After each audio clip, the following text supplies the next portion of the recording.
Hello my YouTube family, कैसे हैं आप सभी। डेली लाइफ विद मीत में आप सबका बहुत बहुत स्वागत है। ये है 17 तारीख यानी आज सुबह मॉर्निंग का ही व्लॉग।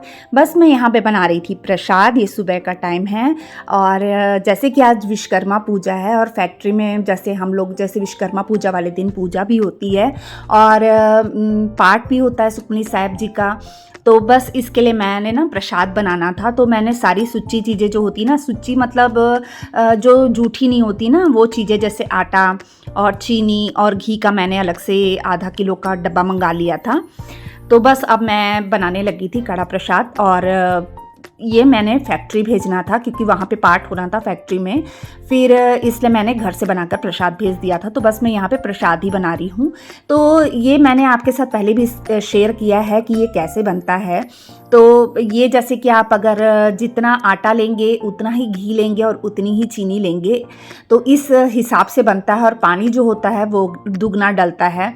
जैसे 1 कटोरी आटा लेंगे तो 1 कटोरी ही चीनी लेंगे, 1 कटोरी ही घी लेंगे और 2 कटोरी पानी लेंगे। तो इस तरीके से ये बनता है। तो पहले हम घी ले लेंगे, उसमें अच्छे से आटे को भून लेंगे कम सेक में और उसके बाद चीनी डाल देंगे। जब आटा अच्छे से भून जाएगा, ब्राउन कलर का, हल्का ब्राउन कलर का हो जाएगा, फिर उसमें पानी डाल के अच्छे से भून लेंगे।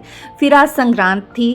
प्रसाद तैयार करने के बाद मैंने इन्हें दे दिया था, सारा सामान ये फैक्ट्री लेकर चले गए थे। उसके बाद मैं गई गुरुद्वारे जाके मत्था टेक कर आई क्योंकि आज संक्रांत का दिन है।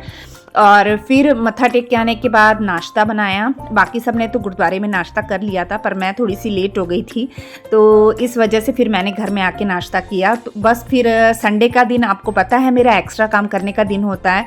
तो बस घर में आते ही मैं लग गई अपने काम में। तो आज जितने फ्लावर्स थे ना घर में, आर्टिफिशियल फ्लावर, तो वो सब मैंने ना धोने थे।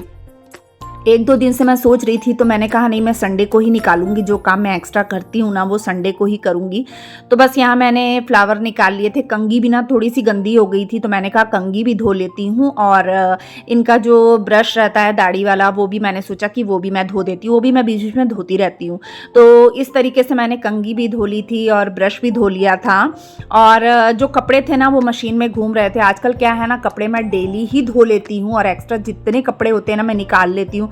तो आज मैंने सोचा था कि कपड़े थोड़े थे, तो मैंने सोचा कि आज जितने घर के टॉवेल वगैरह है ना, मैंने सारे टॉवेल धो दिए थे और उनकी जगह पर नए टॉवेल निकाल कर टांग दिए थे। नए टॉवेल मैं एक्स्ट्रा में रखी रहती हूँ। जैसे कि जिस दिन मैं सारे टॉवेल धो देती हूँ ना घर के, तो फिर एक आध में एक्स्ट्रा निकाल के रख लेती हूँ। तो जितने टॉवेल थे सब मैंने घुमा दिए हैं और यहाँ पर रमन और कोको की मस्ती चल रही है। मैं यहाँ पे ना फ्लावर वगैरह को धोने के बाद ना जो जितने चप्पल वगैरह इनके फैक्ट्री वाले जो बूट होते हैं वो सब भी मैंने धोने थे, शूज़ वगैरह, तो ये सब मैं धो रही थी। तो रमन मस्ती कर रहा था। मैंने कहा कोको मेरे को वो चप्पल दे दे, मैं चप्पल धो देती हूँ। तो कोको वो देख ही जा रहा दे नहीं रहा। तो रमन कहता मम्मा रुको मैं इससे काम कराता हूँ। तो रमन बस उसको ना उसके हाथ में फंसा के ला के मेरे को दे रहा चप्पल और वो कोको उसको घुरा रहा कि मेरे को तू ज़बरदस्ती मेरे से काम करा रहा। तो मैं हंस रही, मैली तू कुछ काम तो कर लिया कर। कोको ना अपना मूड होगा ना तो सब करेगा, जैसे मस्ती करेगा तो चप्पल उठा के ले जाएगा, ला के दे देगा, लेकिन जब बोलो ना तो करने को नहीं करता है, इतना ढीठ है वो भी। तो वो रमन को काटने को कर रहा था। इसके बाद ना ये लोग की मस्तियाँ चल रही थी दोनों की, रमन की और कोको की। और बस इसके बाद मैंने जितने फ्लावर्स मैंने धोए थे ना सर्फ में डाल के, तो बस मैं इन्हें पानी में मैंने अच्छे से साफ़ कर लिया है धो के और बस अब इसे मैं सूखने के लिए डाल दूँगी। इस बीच में ना क्या रस्सी भी टूट गई थी और इसके बाद मैंने फिर बांधी, वो फिर टूट गई, यानी वो पूरी ना खराब हो चुकी है, मतलब गल गई है, पुरानी हो चुकी है। तो अब इनको कहा है मैंने, तो कहने लगे मैं कल नई लाके बंधवा दूंगा। तो बस अब ये देखिए मैंने फ्लावर वगैरह सूखने के लिए डाल दिए, आर्टिफिशियल फ्लावर, और इनके शूज़ वगैरह जो थे, कंघी थी, ब्रश था, वो सब मैंने ना दीवार पे सूखने के लिए रख दिया था। इनके शूज़ तो खैर मैं वॉशिंग मशीन में सुखा देती हूँ ताकि ना अच्छे से सूख जाएं और गीले ना रहें, क्योंकि नेक्स्ट डे के लिए फिर मॉर्निंग में उनको पहनने रहते हैं। और आजकल क्या यहाँ हमारे इधर ना 2-3 दिन से जैसे बारिश गिर रही है तो कपड़े सूखते नहीं। कल तो वैसे नहीं गिरी है, लेकिन 2-3 दिन से पहले उसके पहले गिर रही थी। तो बस उसके बाद मैं अंदर आ गई और अंदर आने के बाद घर के बाकी काम निपटाए और इसके बाद में मैं लग गई कमरे की सफाई में। तो इस कमरे में ना कुछ ज़्यादा ही मतलब कपड़े जो कल के धुले कपड़े थे ना, तो वो भी पड़े थे और कई चीज़ें जैसी पड़ी हुई थी, तो ब्लैंकेट वगैरह और वो सब भी मैंने ना उससे साइड में रखने थे। और ये जो कपड़े थे ना, ये प्रेस करने के लिए मैंने देने थे, क्योंकि मैंने उससे पहले भी आपको बताया था ना, कई कपड़े सूखे नहीं थे, तो उन कपड़ों को भी मैंने प्रेस के लिए देना था। और जो कल मैंने धोए थे कपड़े, वो कपड़े भी प्रेस के लिए देने थे, तो काफ़ी कपड़े हो गए थे प्रेस के लिए देने के लिए।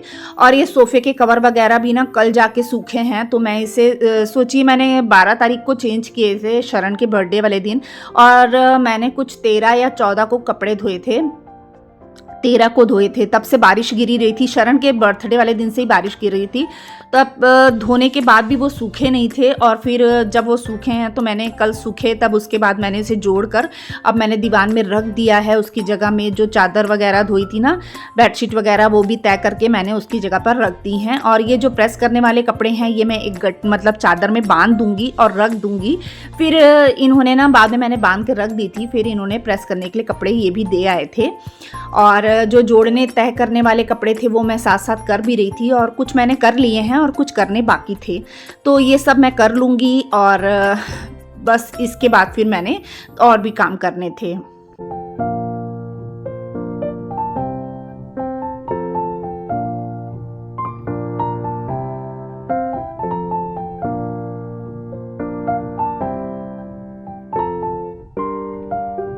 और मेरा एक हिसाब होता है, जैसे मैं कपड़े जब अलमारी में लगाती हूँ ना, तो जो कपड़े ऊपर नीचे हो गए रहते हैं ना, तो उन्हें मैं वापस से सेट कर देती हूँ। खासकर रमन और शरण के शेल्फ के कपड़े मुझे करने ही पड़ते हैं, कितना भी करूँ, क्योंकि बच्चे एक कपड़ा खींचते हैं तो दूसरे कपड़े गिरा देते हैं। तो इस तरीके से ना मैं निकाल के सामने वाले जितने रहते हैं ना कपड़े, वो मैं सेट कर देती हूँ दोबारा से। पीछे जो कपड़े रहते हैं वो भी गिरा देते हैं और सामने के कपड़े भी गिरा देते हैं। तो इस तरीके से ना पूरे कपड़े मुझे सेट करने पड़ते हैं। तो अलमारी जो रहती है ना, हर वो दूसरे तीसरे दिन मैं अलमारी को सेट करती रहती हूँ, क्योंकि बिखरे कपड़े ना अच्छे नहीं लगते। और फिर थोड़े में कर लो ना, वो काम ठीक रहता है। जब काम ज़्यादा बढ़ा के करो ना, तो फिर वो कई घंटे लग जाते हैं। उससे अच्छा जैसे ही कपड़े मैं तय करती हूँ तो उसी समय सब चीज़ों को सेट कर लेती हूँ। तो बस मैं यहाँ पे रमन और शरण के कपड़े लगा दूंगी अलमारी में, और बाकी पूरी अलमारी साफ थी। बस इन दोनों के कपड़े वाली शेल्फ ही उथल पुथल हुई थी, जिन्हें मैं ठीक कर रही थी।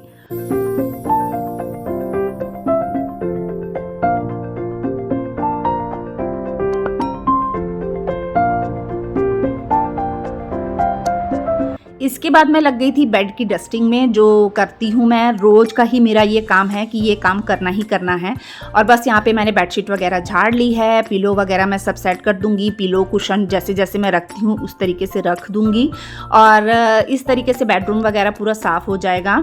और मैंने शरण को कहा था कि वो वैक्यूम क्लीनर चला दे कारपेट पे, तो फिर उसने बाद में क्लीनर भी चला दिया था। तो इस तरीके से पूरे काम हो गए हैं। और बस ये देखिए, कमरा भी पूरा साफ़ हो चुका है।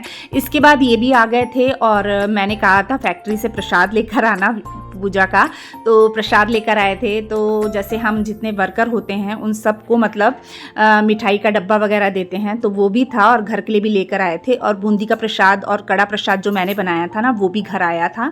तो बस प्रसाद भी घर ले आए थे, और मैं यहाँ बनाने लगी थी सांभर। आज मैंने खाने में बनाना था, सांभर बनाना था और इडली बनानी थी, क्योंकि संडे को मेरा एक टाइम का कोई ना कोई चीज़ स्पेशल होती ही है खाने में, या तो नाश्ते में होती है, या दोपहर के खाने में, या रात के डिनर में होती है। तो तीनों में से किसी एक में होती है। तो मतलब मैंने सोचा चलो मैं दोपहर को इडली बना लूँगी, इडली डोसे बना लूँगी। तो बस यहाँ पे मैं सांभर की तैयारी कर रही थी, और शरण ने पूरी चाय, सुबह मैंने उसे कहा था शरण मुझे चाय बना के पिला दे, थोड़ा ना मतलब जैसे अच्छा नहीं लग रहा था, तो मैंने कहा शरण थोड़ी सी चाय बना के पिला दे। तो शरण ने क्या किया, तेज सेक पे चाय रखकर चला आया, जिसकी वजह से पूरी की पूरी जो चाय थी ना उबल कर गिर गई गैस पे। और हमारे में क्या होता है ना, जैसे जब प्रसाद बनाते हैं ना हम लोग, तो एक मतलब उससे पहले पूरी जो गैस होती है उसे भी हम पूरी क्लीन करते हैं, उसमें थोड़ा भी जूठ नहीं लगी होनी चाहिए, एकदम सुच्चम होनी चाहिए। तो मैंने रात को पूरी गैस को अच्छे से साफ़ किया था, और उसमें सुबह मैंने किसी को काम करने नहीं दिया, सीधा मैंने उसमें प्रसाद बनाया था। उसके बाद मतलब हटी हूँ, और बाद में मैंने कहा चल प्रसाद बन गया, मैं मत्था टेक के आती हूँ, गुरुद्वारे से मत्था टेक के आई। उसके बाद मैंने उसे कहा मेरे को चाय बना के पिला दे शरण। तो उसने क्या किया ना, तेज सेक पे चाय रखकर चला आया हॉल में, और उसका भी ध्यान उतर गया। जब रमन किचन में काम से गया तब उसने देखा कि मम्मा चाय पूरी गिर गई है। तो मुझे सच में बहुत ज़्यादा गुस्सा आई, और क्या ना उसने पूरी गैस ना चालू ही छोड़ दिया। फिर बाद में बच्चे तो आप जानते हैं कैसे काम होते हैं, वो चाय को ये नहीं कि उसी समय साफ़ कर दें, नहीं, वो पूरी सुखा दिए। फिर मुझे उसमें उस जगह को भी अब साफ़ करना था, तो फिर मैंने उस जगह को भी साफ़ किया। पूरा किचन वगैरह साफ़ करने के बाद एक तरफ मैंने सांभर भी चढ़ा दिया है, और अब मैं लगा रही हूँ बर्तन। तो ये जितने ऊपर के जो आप कैबिनेट देख रहे हैं, इसमें सब मेरे कांच के बर्तन होते हैं। जितने भी प्लेट वगैरह, ग्लास, कप, इस तरह की चीज़ें मैं इसमें रखती, कटोरियाँ कांच की, इस तरह के सारे सामान मैं इन ऊपर वाले कैबिनेट में रखती हूँ। तो बस उन्हें मैं वापस से सेट करी थी। और मेरा ये हिसाब किताब होता है ना, इसमें भी जो जितने ग्लास वगैरह निकल जाते हैं, कोई भी चीज़ निकल जाती है ना, तो मैं साथ के साथ उन्हें साफ़ करती रहती हूँ। आगे पीछे बर्तन हो जाते हैं, उन्हें तुरंत के तुरंत सेट कर देती हूँ। तो इससे भी मुझे ये रहता है कि हाँ, मेरी किचन साफ़ है, मुझे ज़्यादा टेंशन नहीं होती है। तो ये देखिए, इधर भी कटोरी थोड़ी आगे पीछे हुई थी, तो बस मैं इसे भी ठीक कर रही हूँ। और ये जो बाकी बर्तन थे ना, जैसे ट्रे वगैरह थी, प्लेटें थी, जितने बर्तन सूख चुके थे मतलब एक दिन पहले रात के, उन सारे बर्तनों को भी मैं लगा दूंगी। फिर मैंने ना काउंटर टॉप भी इसके बाद साफ़ कर लिया था। और काउंटर टॉप साफ़ करने के बाद मैं लग गई थी टोकरी धोने में। बर्तन वाली टोकरी मैं सुबह मॉर्निंग में एक बार धो लेती हूँ, या तो मॉर्निंग में धो लेती हूँ या फिर नाइट में धो लेती हूँ, कोई भी एक टाइम में धो लेती हूँ। तो बस यहाँ पे मैं इसे टोकरी को धो लूँगी पूरी। और ये ना मैंने मीशो से मंगाई थी, ये थोड़ा साइज़ में थोड़ी छोटी है, लेकिन अगर काश ये थोड़ी बड़ी होती ना तो अच्छा होता, क्योंकि ना आधे बर्तन तो मेरे को बाहर रखने पड़ते हैं, तो इस वजह से ना थोड़ी सी मुश्किल होती है। तो मैंने जब देखा था ना इसे, तो मुझे लगी थी ये बहुत बड़ी है, लेकिन क्या कर सकते हैं, वो देखने में जो चीज़ बड़ी लगती है वो बड़ी होती नहीं है वैसे ये बहुत अच्छी, लेकिन अगर ये थोड़ी बड़ी होती ना तो ये ज़्यादा अच्छा होता। तो बस अब मैं यहाँ पे भी ढूंढ रही थी मार्केट में, जैसे लोकल मार्केट में ढूंढ रही थी कि अगर इस टाइप की मुझे कोई बड़ी मिल जाए तो बास्केट तो ज़्यादा अच्छा है, पर मिली नहीं। तो चलो अब छोटे से ही चला रही हूँ काम। तो बस यहाँ पे मैंने ना फटाफट बर्तन वगैरह जितने मांज धो लिए हैं, और बर्तन वगैरह करने के बाद में जो नल वगैरह हैं ये भी मैं साफ़ कर लूँगी, सिंक का एरिया भी पूरा साफ़ कर लूँगी। और इसके बाद जो है मैं इडली चढ़ाने का काम, कई काम मतलब जो थे मेरे साथ साथ में मैं सारे काम निपटाती जा रही थी। और बस यहाँ टाइल वगैरह पूरे नल टाइल इसकी पूरी साफ़ कर लेती हूँ मैं। टाइल्स वगैरह साफ़ करने के बाद सिंक पूरा साफ़ कर लेती हूँ। तो इस तरीके से मैं मतलब किचन का हर कोना साथ साथ में लगे हाथ साफ़ करती रहती हूँ, क्योंकि हम चिकनाई वाले बर्तन धोते हैं कई चीज़ें मतलब, तो इस वजह से क्या होता है ना, हमें मतलब सिंक का एरिया तो साफ़ रखना ही चाहिए। नहीं तो चिकनाई चिकनाई रहती है ना तो वो अच्छा नहीं लगता, वो गंदा लगता है। तो इस तरीके से मैं करती ही रहती हूँ। तो चलिए ये भी हो गया। और यहाँ मैंने चटनी पीस ली थी। तो चटनी आप जानते ही हैं मैं किस तरीके से बनाती हूँ। चना दाल मैं भून लेती हूँ, उसे पानी में भिगो देती हूँ गर्म पानी में, और उसके बाद जब वो फूल जाती है ना, भीग जाती है, तो फिर उसे मिक्सी में डाल देती हूँ। थोड़ा सा दही डाल देती हूँ, और थोड़ा सा अदरक, थोड़ा सा लहसुन डाल देती हूँ, हरी मिर्ची डाल देती हूँ, और थोड़ी सी इमली डाल देती हूँ, फिर नमक, लाल मिर्च, काली मिर्च भी डालती हूँ, और जीरा डाल देती हूँ। इस बार क्या जीरा पाउडर ख़त्म हो गया था, तो मैंने जीरा ना भून के ऐसे साबुत ही डाल दिया था, तो इस तरीके से मैंने डाल दिया था। और काला नमक डालती हूँ। तो इस तरीके से मैं ना इसमें मसाले डाल देती हूँ। तो ये ना बहुत इसका टेस्ट बहुत अच्छा आता है, मुझे तो बहुत अच्छा लगता है। धनिया भी डालती हूँ, लेकिन धनिया ना अभी था नहीं मेरे पास में, तो मैंने फिर धनिया नहीं डाला, और मैंने ना इसे ऐसे ही मतलब बना लिया। और थोड़ा सा पानी डाल के मैं इसे अच्छे से पीस लेती हूँ। और जब ये पीस लेती हूँ उसके बाद ना जो तड़का रहता है ना वो मैं इसमें डाल देती हूँ। तो तड़का कैसे डालती हूँ, जिसमें थोड़ा सा तेल ले लेती हूँ, राई ले लेती हूँ, कड़ी लीव्स ले लेती हूँ, और बस इस तरीके से करके ना मैं उसमें तड़का डाल देती हूँ। तो इस तरीके से वो तैयार हो जाती है चटनी।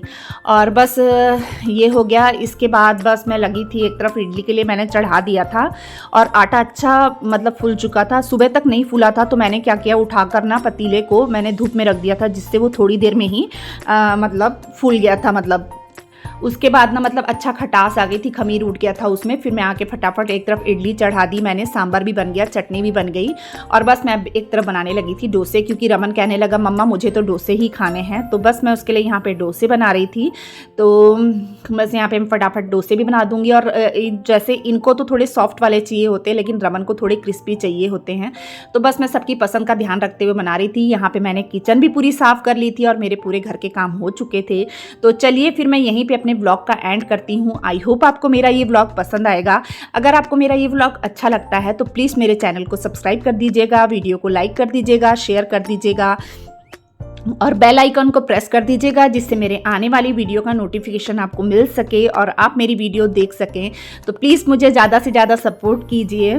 और ये देखिए यहाँ पे पूरा खाना बन चुका है और बस मैं प्लेटिंग कर दूँगी। तो चलिए फिर मिलते हैं अपन नेक्स्ट व्लॉग में, तब तक के लिए बाय बाय।